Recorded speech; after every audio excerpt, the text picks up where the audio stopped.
I just want to thank everybody for tuning in, and I want to welcome Keith Elias to the program. He was an All-American at Lacey High School. He went on to play at Princeton. He played with the Giants and the Colts, and now he is currently the Senior Director of NFL Player Engagement. Keith, thank you for joining me. It's my pleasure, Lou. Thank you for having me, and I'm just excited that the library does these types of things because I just think it's one of the best assets that we have, and so I'm just so thankful to be able to have an opportunity to connect with so many people. Yeah, I'll start right off. Like growing up, did you go to the library? Did you use the library?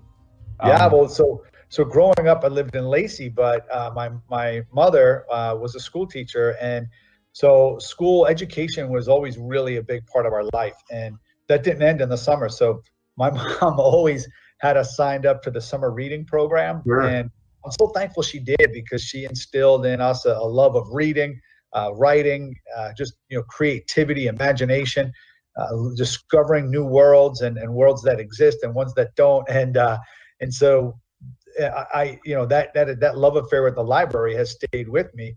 To this day, I go to the library, pre-pandemic once a week, get my books, Sure. return That's books, great. bring my daughter. So I just love it. Yeah. And let me ask you how you got into football. Like how'd you get into it? That was love at first sight. So I saw it on TV and I was like, what is that? Sure. Like, I have to do that. And so right away, just kept begging my parents to sign me up for the Little League football, which was called Pop Warner at the time. I think it's AYF now or something like that. And my mother said no for about a year, and then I just wore her down, and that was it. So started playing from, I guess, third or fourth grade on, and the Mighty Mites, that's what it's called then. And played all the way, through into the NFL, played, 6-7 years of professional football, counting the XFL. And Sure. it was a great run. Did you play any other sports as well, or you just all football growing up? No, I did actually. So it was always, football, baseball for the town. And then when I got to the middle school in Lacey, I was too young to play basketball, which is what I wanted to play. But instead, you were allowed as a fifth grader to wrestle. So then I ended up wrestling for, those 4 years and then 2 years in high school. And at high school, I switched from baseball to track. Okay. So, played football. That was my game. And then actually started to run track to get better for football. And then wrestled for a couple of years. But then honestly, in the winter, after that, I just started to lift weights to get better for football, but then ended up joining the school plays. So I ended up doing some plays and acting, and so that creative piece kept coming back. Okay. And you played for Lou Barcillo. He's the Lacey. Is he still coaching at Lacey? Yeah, I mean, Lou Barcillo is. We don't have enough time for me to tell you how amazing that man is. Is. I mean, he's still coaching, right? But Sure. The coaching piece aside, he's coached at Lacey for 40 years. It's over 300 wins. Like, I mean, that piece aside, right? The man is one of the best human beings on the planet. He understands that he's training young men how to be real men, and the consequence of that is they'll win football games. But he has changed lives and continues to change lives in Lacey and in that school. And so, man, like I said, one of the best human beings, one of the best men that I've ever met. Now, we talked about it a little earlier, but you growing up, were you a Giants fan? So I was a football fan, and Right. I followed players. So Okay. I loved Marcus Allen, and so Okay. that made me a Raiders fan, and especially when they won the Super Bowls with him and beat the Redskins and all that. But I will say, because you watch the games that are on your, locally. So I always liked the Jets, and I always liked the Giants, Okay. and never liked the Eagles. Sorry, Lou. That's all right. Would you like both? I don't know anybody that likes the Jets and the Giants. Well, I do. And then, interestingly enough, so when I played in the NFL, one time we were at this charity event, and I brought my brother, and there were a lot of Jets players there, and one of the Jets players brought his sister, and then so my brother ended up getting married to that sister. Okay. And that was Wow. so now so Wayne, it was Wayne Corbett, the wide receiver Sure. for the Giants. So my brother married his sister. It's one big family. So Okay. yeah. That's awesome. So let me ask you, what was one of like I'm sure you had a bunch, but what was one of your greatest like football memories from high school? Oh, from high school. Wow. Yeah.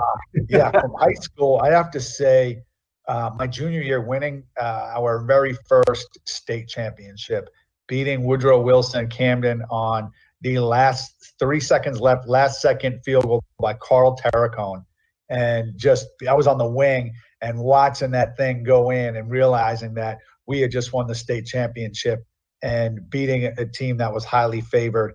And it was like all of that. There's this unbelievable satisfaction that happens when you've given everything in your life to, like hard work, dedication, perseverance, resilience, you name it all. And you win. And there's something extraordinarily gratifying about that. So that was probably one of my best memories in high school football. That's awesome. Even more so than the next year we won it. Played the same team in the finals the year after, and went undefeated. But that first time, there's nothing like it. So your junior and senior year, you guys won the state championship. We did, yes. Oh, that's fantastic. Oh, Yeah. wow. That's great. So, okay, so you're in high school, you're playing football. When are you thinking like, maybe I can do this for a career? Like, when does that like start to click? Well, for me, it started in 7th grade. So, no, I just remember this, that I bet my 7th grade math teacher, Mr. Waite, I bet him $1,000 because that's what I thought. That was all the money in the world. Sure. So I bet him $1,000 that someday I would play in the NFL. And so he said, "Great, you bet." And so after my rookie year of the Giants, I went back to school and visited him one day, and he remembered. And he's like, he pulled his pockets out. He's like, I got nothing. But he remembered the bet. I remembered the bet because, Lou, one of the things about that is that, and you heard me earlier, I was telling you about speaking at the Colts last year and how I talked about vision. And I think, so for the folks listening, especially the younger folks, man, you got to get vision in your life. You need to know who you want to be in 3 to 5 years from now. Like when you lay your head on that pillow at night, you have to create a vision for your life because it informs your choices. All your choices fall into one or two categories. It either brings you closer to that vision or further away. And right there in 7th grade, by making that bet, I put a vision in my life that this was something that I wanted to do. And so it kept me out of trouble. It kept me studying. It kept me eating properly. That vision informed my choices. And those choices create habits that then bring you to success. And that's how it works. Goals can change and all that, but if you have a vision for your life and you create good habits, that's the key. Habits that's the little step, right? Working out, doing all that stuff, then they bring you there. So for me, that vision was monumental and it carried me all the way through. Even in high school when we were doing all that, people said I was too small to play in the NFL. And I had scholarship offers, but I didn't take a lot of them. And I ended up going to Princeton because you can't count on the NFL. Right. So, that's, people say you need to have a plan B. No, the NFL should be your plan B. Right. Yeah. It's not your plan A, it's your plan B. And so you went to Princeton but I believed, and even my junior year was like getting looks and I was like, I can do this, So, okay, so you get a lot of teams interested in giving you full scholarships to college. Yeah. So tell me about your decision to go to Princeton over taking a free ride to a bunch of, like, once again, the great Lou Versillo, because as a high school kid, I did not have the vision to be able to see the importance of an Ivy League education. And so for me, man, I was like, Penn State, USC, UCLA, I want to go big time. And when the scholarships, when the schools started rolling in my junior year, Coach V said, Keith, get in the car. And we took a drive out to Princeton. And he was the one that first started to talk about, hey, there's a bigger world out there. And so, but even the night before, I visited a bunch of schools, but the night before I had to make a decision. It was Princeton and another big school with a scholarship. And it came down to it. And finally it was like, Princeton. And it was the best decision I had ever made. And at Princeton, you set tons of records as well, correct? All of them, I think. So when I left, I think there were 22 records that I could, right? And I think I had 21 of them, right? But since then, a couple have been broken, thank God, because you don't want to be that guy. But sure. Was able to set 4 NCAA records, and I think they've all been broken since. But it's just fun, right? And so Princeton. The best thing about Princeton, the absolute best thing, is not even the education. The best thing about Princeton are the people. Okay. And the guys that I played with that are immensely successful today, we talk every day. And I'm not talking 2 guys. It's like 10 guys. We're all on a big text. And these guys are they're part of my tribe. They're part of my life. And that's amazing. And you guys won an Ivy League championship? We did. My junior year, right? We won a championship my junior year. And my senior year, we were very close, but didn't quite happen for us.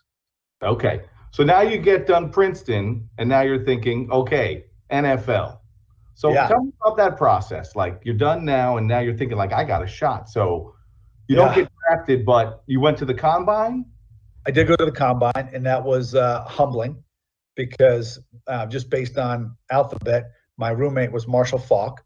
Okay. And for the young folks that don't know, he's in the Hall of Fame. Sure. And I ended up playing with him on the Colts. But the thing about the NFL is the level of talent is so immense. And and when I played, only one running back started. So I was usually the backup. Nowadays they have a committee, and I would have played. Sure. But even on then, I probably wouldn't have played because I played with Marshall Faulk and Edgerrin James. They're both in the Hall of Fame. So not just good players, one of the top 100 players of all time. Sure. And that's just the way it happens sometimes, right? But the size, the speed, the athleticism, the greatest athletes on the planet. And it was a real true blessing to have been able to play in that arena for so long. So you were saying, though, you got contacted by 9 different teams. Yeah. So how did you choose the Giants? I chose the Giants because I thought they were stable. They had a good heritage, a good culture.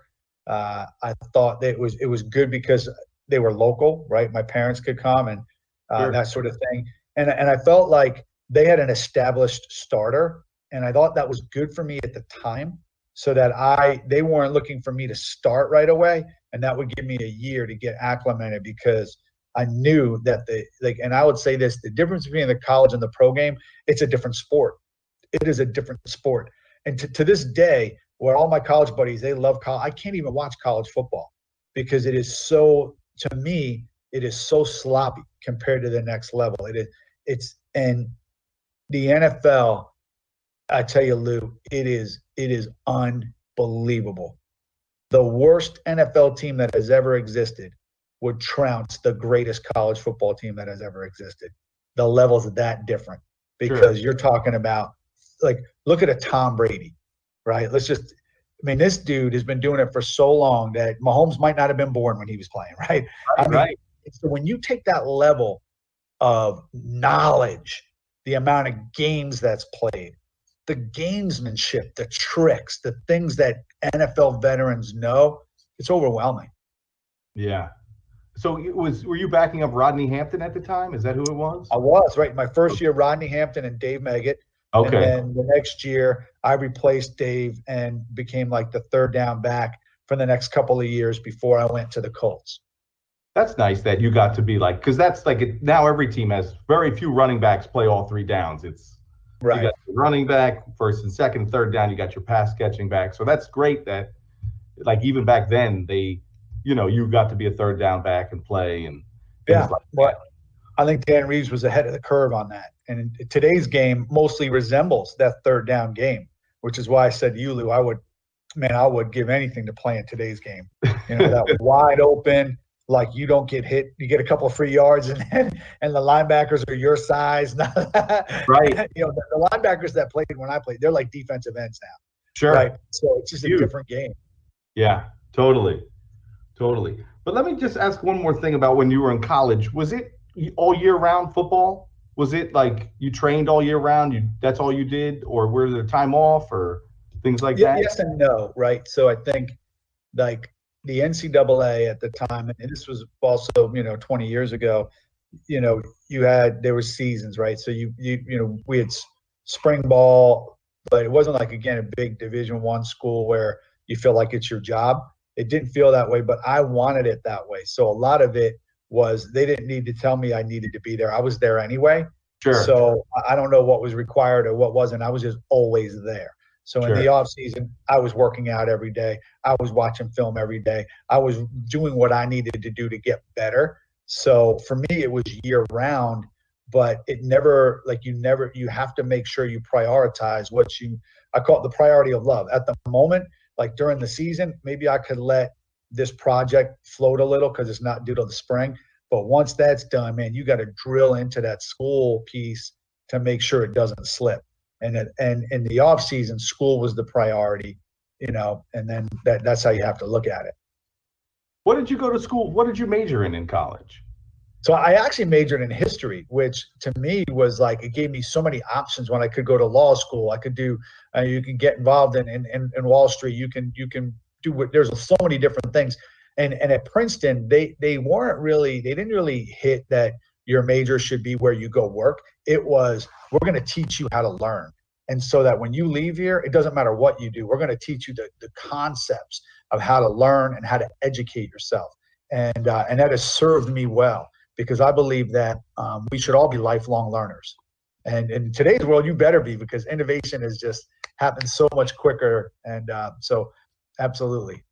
Okay. So you were with the Giants for a couple seasons, and then you had some injuries that probably took a few years off your career.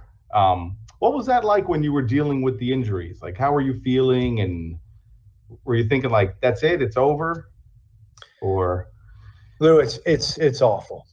Yeah, it is awful. Like, first of all, let's take the physical piece.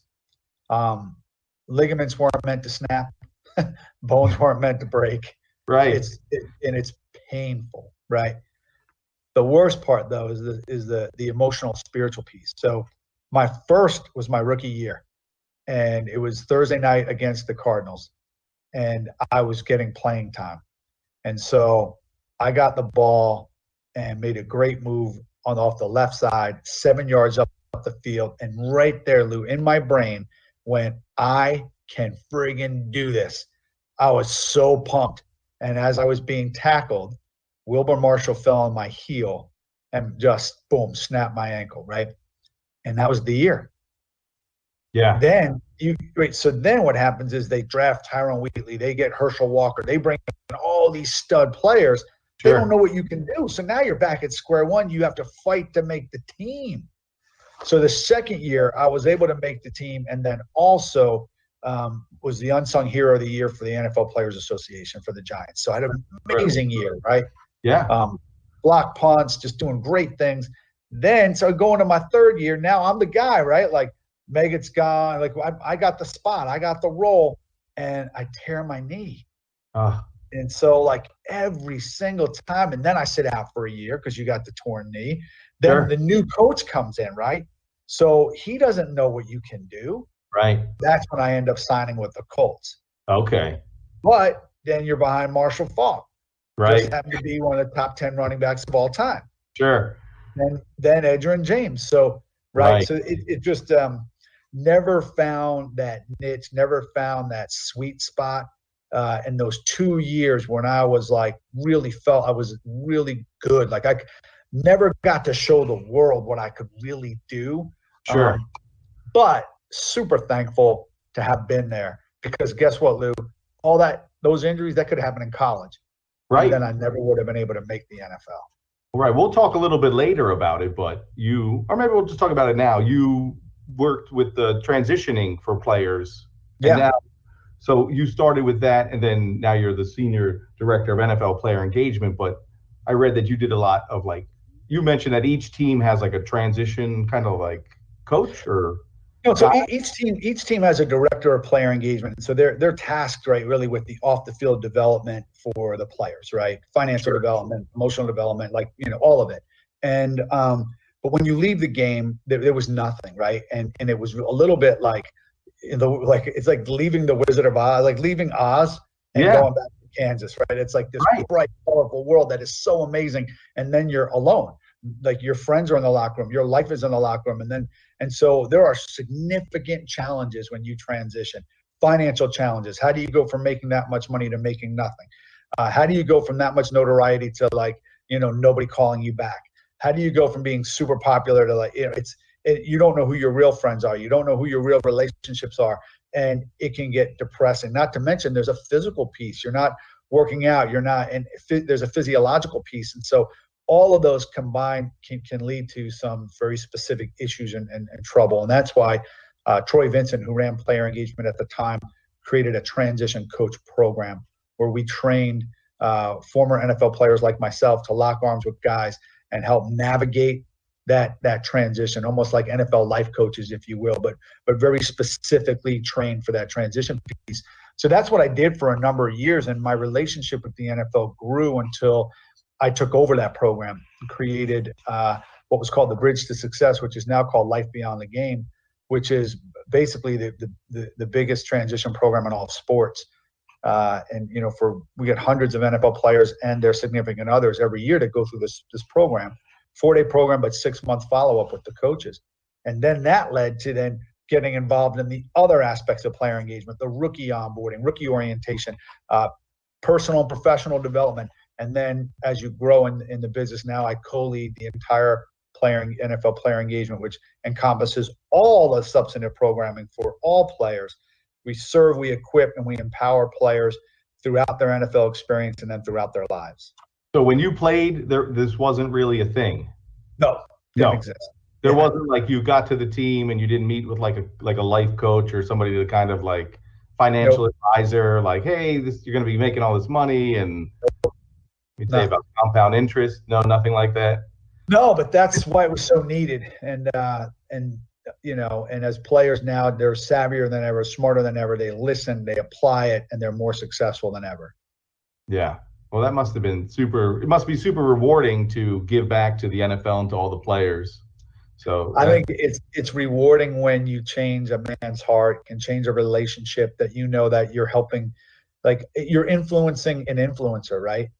For whatever reason, right, wrong, and different, we put NFL players on a pedestal. So what I want to do is equip them so that they are the best agent of change in their family, their community, that they can bring light, love, and just really good things into their family and community, and change folks from the inside out with a true, real spiritual perspective. So we talked about it earlier, but I want to just touch base on, after you got done with the NFL, you played in the XFL for a year, and tell me how you got into that. Well, I mean, it was just, you just signed up for their draft, and then I got drafted to the New York, New Jersey Hitmen was the name at the time. And I ended up playing not even the whole year. My body at that point caught up to me. I was 29, 30-ish, and it was too many hits, the knees, the concussion piece, and my body was like, it's time to be done. I know you told me, did you ever think about getting into coaching at all? No, I did. So that XFL year, when I left, I didn't even play the whole season. I ended up doing the special teams and coaching for the rest of the year. And then I had an offer in Indianapolis when I left to stay and be what's called the offensive quality control coach. But the coaching piece, it felt, for me, not for other guys, love it, and they just jump right into it. For me, it felt like, sort of like, they all just, it didn't grab me, Sure. So I thought like it would just be like, no, I want to play. Right. So I didn't pursue that route. But you coached at Lacey, right? I did. Yeah. Yeah. So I volunteered for a year or two there. I volunteered also at Toms River South for a year or two, coaching, running. I ran the Fellowship of Christian Athletes group, so I got a chance to kind of breathe life into the young men there and coach and make some relationships. So that was awesome. And you said you got to coach one of your brothers as well? Well, he was I there? did. My youngest brother at Lacey High School. Wow, his name's Greg, and he was a much better athlete than I was. And he could really wiggle with that rock. And so it was really fun to coach him and to see. I was sort of living vicariously through him. So I don't know how he put up with me because I was probably overbearing. So sorry, Greg, if you watch this recording. But yeah, And you told me your mom also coached you. Yeah. So you said my mom? Yeah, your mother, right? Yeah. So a couple of years she didn't want me to play, and then by the time I was in 8th grade, she didn't coach me, but she coached the youngest team, right? So one of my brothers was on that team, and so she loves football and knows everything about football. Her in the stands, she can talk the game with the best of them. Yeah. And then I was talking to you about it earlier too.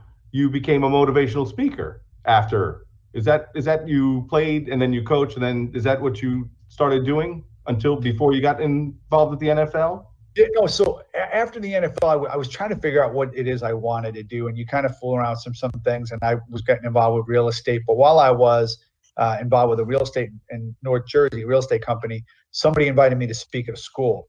So I took the day off and I did it and gave back to the community. And then somebody saw that and said, "Oh, you speak to this class," and then did that, and then it began to grow and grow until and then within 2 years, I had to do it full time. And so I spent a decade as a motivational, inspirational speaker, schools in New Jersey. But like I was telling you earlier, like I got to travel the world. I got to do a school tour all throughout Australia. I spoke in Thailand after the tsunami through a bunch of their churches and a bunch of those help agencies, and then even got to work with our military and take a tour through Iraq and speak at the bases and domestically as well. So it was an amazing 10 years that I continued to do while I was working as a transition coach with the NFL. But when I went full time with the NFL, I couldn't do both. But every once in a while, I still get to speak, and I'll be speaking during halftime at the Super Bowl at America's Keswick. And then I'll get to speak in March at a church in Toms River called Wellspring. So I'll get to, so I still get to every once in a while speak, Yeah, and let me ask you, any local organizations that you're a part of or you'd like to highlight that you take part in? I think those are two right there. So America's Keswick, we support what they do in addiction and recovery. Sure. And I've worked a ton with the Ocean County Prosecutors Group, the same thing in addiction and recovery. I've spoken at their anti-drug nights and those types of things. But I work with a lot of churches in the area, one in Lakehurst in particular, Building on the Rock Community Church, and then Wellspring in downtown Toms River.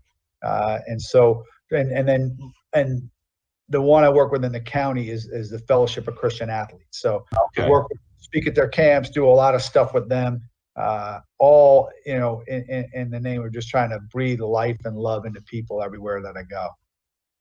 Okay, well, I just want to thank you so much for joining me. I mean, it's been super great, and thank you so much. But I just want to ask you, Super Bowl pick. Everybody wants to know.